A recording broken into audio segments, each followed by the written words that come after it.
საქართველოში ფოტოგრაფია უყვართ. და საქართველოში ყველა მიწის ჟურნალ National Geographic-ის ფოტოების ფასი. ამიტომაც განსაკუთრებული მოვლენა იყო, როცა თბილისში ამ ჟურნალის ფოტოგრაფი მარკ თისენი ჩამოვიდა. ეს ვიზიტი National Geographic საქართველოს აპრილის ნომრის გამოსვლას დაემთხვა. ამ გამოცემაში ევოლუციის ისტორიაზე, დნმ-ის კვლევის უახლეს მიღწევებსა და აღმოჩენებზეა საუბარი. არქეოლოგიურ გათხრებში აღმოჩენილი ჰომონინის თავის ქალისა და სახის აღდგენის პროცესი National Geographic-ის ფოტოგრაფმა მარკ თისენმა გადაიღო. ერთ-ერთი ამბავი, რომელზეც საქართველოში ყოფნის დროს საგანგებოდ შეკრებილ აუდიტორიასთან ისაუბრა ცნობილმა ფოტოგრაფმა, სწორედ ეს გახლავთ. მე National Geographic-ის ფოტოგრაფი ვარ. მე აქ ვიმყოფები, რომ ვისაუბრო National Geographic-ის გარეკანზე, რომლისთვისაც ფოტო გადავიღე. ამ პროექტს რამდენიმე წლიანი მოსამზადებელი ეტაპი დასჭირდა. მისი ნაწილი იყო ის ფოტოს, რომელსაც ჟურნალის გარეკანზე ხედავთ. ეს კომპიუტერული გრაფიკით არ გაკეთებულა, არამედ ის რეალურად არის აღდგენილი. ამ რეკონსტრუქციას თვეობით კვლევა და მუშაობა დასჭირდა. მე ეს 20 თვიანი პროცესი გადავიღე, როდესაც თიხისგან თავი გამოიწერა. შემდეგ დამზადდა ლატექსის ყალიბი. საბოლოოდ კი თითოეული თმა სათითაოდ დამაგრდა თავზე. მარტო ამ პროცესს სჭირდება 2 თვე. პალეო არტისტი, რომელმაც ეს ყველაფერი შექმნა, ჯონ გურშია. ის შეუდარებელია, მისნაირი სხვა არავინა. ის 74 წლისაა და შეჩერებას ჯერ არ აპირებს. არავინ იცის ჰომინიდი როგორ გამოიყურება. ჯონმა იცის, მას შეუძლია თავის ქალასა და ანატომიას შეხედოს და წარმოდგენა შეექმნას თუ როგორ განლაგდება კუნთები და მყესები. მარკ თისენი 30 წელზე მეტია National Geographic-ისთვის მსოფლიოს სხვადასხვა წერტილში იღებს ფოტოებს. ამ ჟურნალის შტატიანი თანამშრომელია, რაც მართლაც იშვიათი ამბავია. საქართველოში კი მარკ თისენი National Geographic საქართველოსა და კომპანია Silknet-ის შემეცნებითი შეხვედრების ფარგლებში ჩამოვიდა. 26 აპრილს გამართულ შეხვედრაზე მან აუდიტორიას თავისი გამოცდილება გაუზიარა. მისი თქმით, National Geographic-ის სტანდარტის მისაღწევად დაუზოგავი მუშაობაა საჭირო. იმისთვის, რომ National Geographic-ის ფოტოგრაფი გახდეთ, ძალიან ბევრი შრომაა საჭირო. უნდა იყო მიზანდასახული და შეუპოვარი, რომ გააკეთო ის, რისი გაკეთებაცაა საჭირო.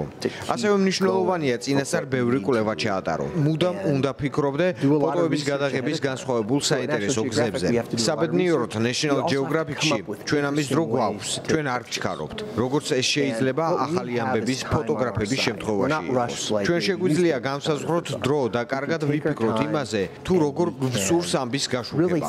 თუნდაც ვიფიქროთ იმაზე, რომ ჰომინიდის თავის ქალის აღდგენისთვის ჯონ გურშისთან თანამშრომლობა გვსურს. მარკ თისენი მუშაობდა ტყის ხანძრების, ღამურის ნადირობის, ჰოლივუდის რეჟისორის ჯეიმს კამერონის ოკეანის ექსპედიციასა და სხვა გადაღებებზე. სამუშაოს მრავალფეროვნების გამო მარკ თისენი თავს შვეიცარიულ დანას ეძახის. მისი თქმით, მის საქმეში უმნიშვნელოვანესია ამბის გადმოცემის უნარი. ამასთანავე ფოტოგრაფი ნებისმიერი გამოწვევისთვის მზად უნდა იყოს. ისეთი პროექტის გადაღებისას, როგორიც ტყის ხანძრებია, ჩვენ მზადებას ზამთარში ვიწყებთ. კონტაქტებს ვამყარებთ ხანძარსაწინააღმდეგო სამსახურების წარმომადგენლებთან. მე სახანძრო სკოლას გავიარე. გავხდი სერტიფიცირებული მეხანძრე, რომ ხანძრების გადაღების დროს უსაფრთხოდ ვიყო. როგორც სხვა მედიის წარმომადგენელს, მე პროფესიონალების გაყოლა აღარ მჭირდება. თუნებას დამთავენ, შემიძლია სახანძრო ჯგუფს პირდაპირ შევუერთდე. ასე მე მათთვის ზედმეტი ტვირთი არ ვიქნები და უსაფრთხოდ ვიმოქმედებ. შესაბამისად, ჩვენი საიდუმლო არის დრო და სწორი დაგეგმვა. ყოველთვის ვამბობ, იფიქრეთ, დაგეგმე, გააკეთეთ. ჩვენ ვფიქრობთ პროექტზე და ფიქრს დიდ დროს ვუხმობთ. შემდეგ ვგეგმავთ, ბოლოს კი ვაკეთებთ. ხშირ შემთხვევაში მოქმედების ნაწილი ყველაზე ხანმოკლეა. ამას ნაკლები დრო სჭირდება. ფიქრი და დაგეგმვა ნამდვილად არის ის, რაც განსხვავებას იძლევა და გვაძლევს იმ ხარისხს, რომელიც National Geographic-ის დონეს შეესაბამება. მარკ თისენმა ფოტოგრაფია ადრეულ ასაკში დაიწყო. პირველი კამერა 14 წლის ასაკში შეიძინა. მალევე მისი გადაღებული ფოტო ლოს-ანჯელესში ადგილობრივი გაზეთის პირველ გვერდზე დაიბეჭდა. ფოტოგრაფობა ბავშვობიდან მინდოდა. ბავშვობაში ლოს-ანჯელესში ველოსიპედით გაზეთებს ვარიგებდი. შეგროვებული ფული კამერაზე დავხარჯე. ასევე სახანძროს და პოლიციის რადიოზე, რომ მომესმინა რა ხდებოდა. ერთ ზაფხულს პირას დილით მანქანას მატარებელი დაეჯახა. მაშინვე დედაჩემს უთხარი, მომხდარის ადგილზე წავსულიყავ. ასე მივედი. მანქანა ლიანდაგზე გაჩერებულა. ძღოლმა მანქანიდან გადმოხტომა მოასწრო. ის უვნებელი გადარჩა. შემდეგ კი მატარებელი მანქანას დაეჯახა.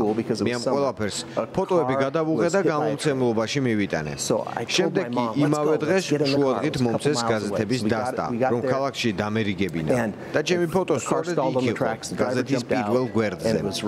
ის იყო 1980 წლის სექტემბერი.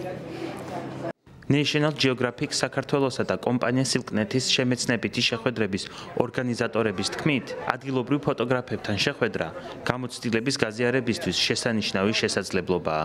მარკ თისენი არის 35 წლიანი გამოცდილების მქონე ფოტოგრაფი, არის შტატის წევრი ამერიკული გამოცემის, უკვე მართლა 35 წელია და